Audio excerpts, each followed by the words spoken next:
Assalamualaikum warahmatullahi wabarakatuh. Kita ketemu lagi dalam mata kuliah APS dan arbitrase.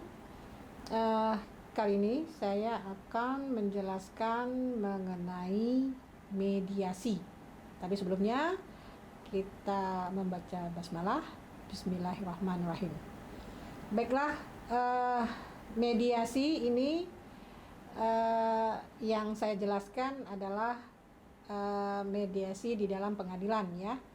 Nantinya pada pertemuan yang lainnya mediasi ini juga ada materi mengenai mediasi yang digunakan di luar pengadilan.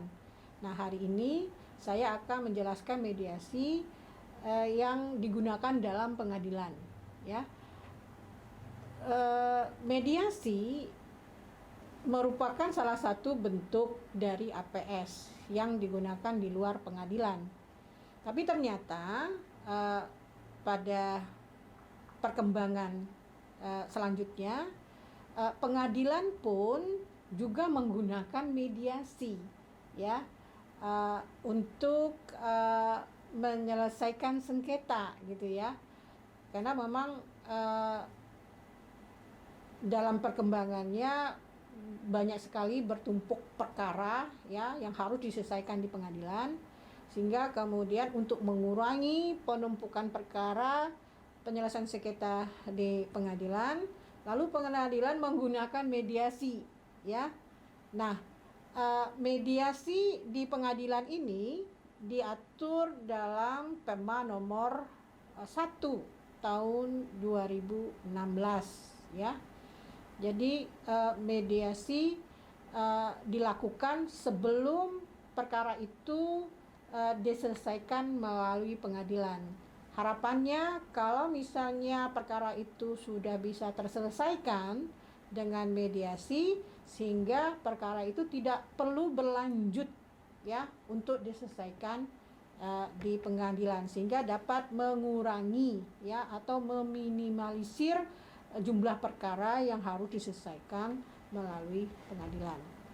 Nah, dalam Perma nomor 1 tahun 2016 ini kita menemukan pengertian mediasi ya, yang pengertiannya ya hampir sama dengan pengertian mediasi yang digunakan di luar pengadilan. Nah, mediasi yang diatur dalam pasal 1 angka 1 Perma nomor 1 tahun 2016 tentang mediasi pengadilan ya adalah cara penyelesaian sengketa melalui proses perundingan untuk memperoleh kesepakatan para pihak dengan dibantu oleh mediator ya. Nah, ada 3 tahapan ya penyelesaian sengketa menggunakan mediasi di pengadilan ya. Yang pertama yaitu tahapan pramediasi, kemudian yang kedua tahapan proses mediasi, kemudian yang ketiga adalah tahapan pasca mediasi. Nah, tahapan pramediasi ini diatur dalam pasal 17 ya Perma nomor 1 2016, di mana hakim pemeriksa perkara pada hari sidang yang sudah ditentukan dan dihadiri oleh para pihak akan mewajibkan para pihak untuk menempuh mediasi. Nah, biasanya dilakukan pada pertemuan pertama ya. Jadi pada pertemuan pertama, pada sidang pertama, hakim pemeriksa perkara itu mewajibkan para pihak untuk menempuh mediasi terlebih dahulu ya. Nah, walaupun ada perkara-perkara tertentu yang tidak perlu melalui mediasi, tapi pada umumnya sebagian perkara perdata itu harus menempuh mediasi ya terlebih dahulu sebelum perkara itu diselesaikan melalui persidangan. Itu tahapan yang pertama, yaitu tahapan pra mediasi. Jadi hakim pemeriksa perkara mewajibkan para pihak untuk menempuh mediasi terlebih dahulu. Kemudian yang kedua, tahapan proses mediasi. Nah, tahapan proses mediasi ini diatur dalam pasal 24, di mana dalam waktu 5 hari ya, terhitung sejak penetapan para pihak, dapat menyerahkan resume perkara kepada pihak lain dan mediator. Nah, proses mediasi di pengadilan ini berlangsung selama 30 hari ya, sejak penetapan perintah melakukan mediasi. Dan kemudian apabila tidak bisa terselesaikan dalam jangka waktu 30 hari atas dasar kesepakatan para pihak, jangka waktu untuk penyelesaian mediasi ini dapat diperpanjang ya, selama 30 hari ya. Nah, kemudian mediator atas permintaan para pihak itu dapat mengajukan permohonan perpanjangan jangka waktu mediasi kepada hakim pemeriksa perkara disertai alasannya ya. Nah, untuk pasca mediasi atau tahapan pasca mediasi, mediasi ini akan berakhir dengan dua kemungkinan ya. Kemungkinan yang pertama yaitu mediasi itu mencapai kesepakatan.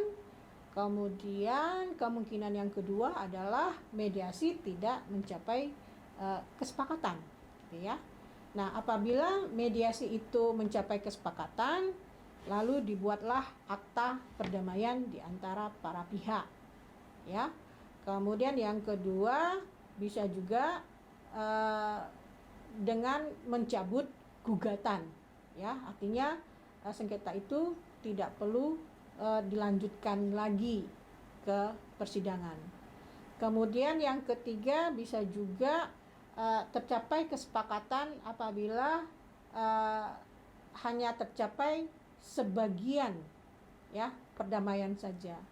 Ini saya berikan contoh, misalnya para pihak itu jumlahnya lebih dari satu ya, yang mencapai kesepakatan perdamaian itu hanya sebagian para pihak saja gitu ya. Jadi kesepakatan perdamaian itu hanya dibuat sebagian, karena untuk sebagian lainnya para pihak itu tetap melanjutkan perkara itu untuk diselesaikan melalui persidangan di pengadilan. Nah, itu kalau tahapan pasca mediasi itu tercapai kesepakatan. Nah, kalau tidak tercapai kesepakatan, ini bisa karena dua alasan. Yang pertama karena tidak berhasil, kemudian yang kedua karena tidak dapat dilaksanakan. Nah, kalau tidak berhasil, ini mediator akan memberitahukan kepada hakim pemeriksa perkara. Nah, alasannya mengapa mediator itu tidak berhasil itu karena para pihak itu tidak menghasilkan kesepakatan dalam jangka waktu yang sudah ditentukan ya, 30 hari dan berikutnya perpanjangan 30 hari. Nah, kemudian yang kedua juga tidak berhasil karena para pihak itu tidak punya itikat baik dalam menyelesaikan perkara menggunakan mediasi. Nah, apa yang dimaksud dengan itikat baik itu bisa ditemukan dalam pasal 7 ayat 2 ya, Perma nomor 1 tahun 2016. Antara lain berkaitan dengan ketidakhadiran gitu ya, tidak membuat resume perkara, tidak menandatangani akte perdamaian ya. Jadi itu menyebabkan mediator tidak berhasil ya.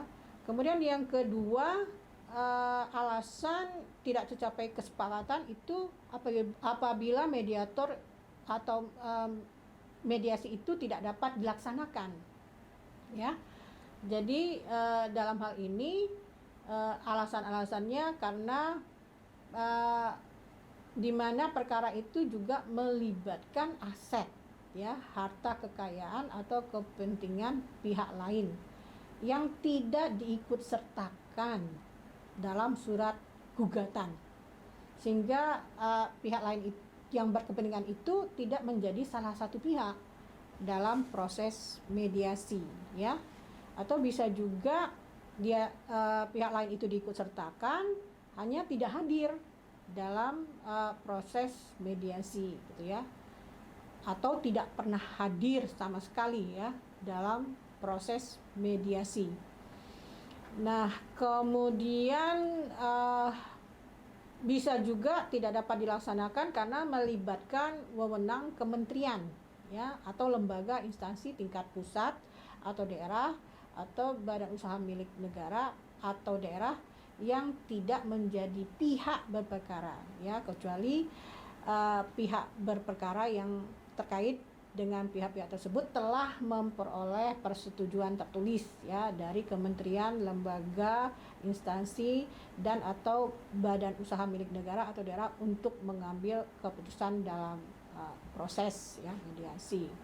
Kemudian yang berikutnya, alasan kenapa mediasi itu tidak dapat dilaksanakan karena para pihak itu tidak mempunyai itikat baik. Seperti yang dimaksud dalam pasal 7 ayat 2 huruf A, B, C. Nah, ketentuan ini mengatur mengenai ketidakhadiran, ya, para pihak, ya. Jadi ketidakhadiran ini merupakan suatu hal yang wajib, ya, harus dilaksanakan, gitu ya, karena kalau tidak hadir itu dianggap tidak punya itikat baik, ya. Jadi saya kira demikian, ya, materi mengenai proses atau mediasi di pengadilan, gitu ya. Lebih kurangnya saya mohon maaf. Kita akhiri dengan membaca hamdalah. Alhamdulillahirabbil alamin. Assalamualaikum warahmatullahi wabarakatuh.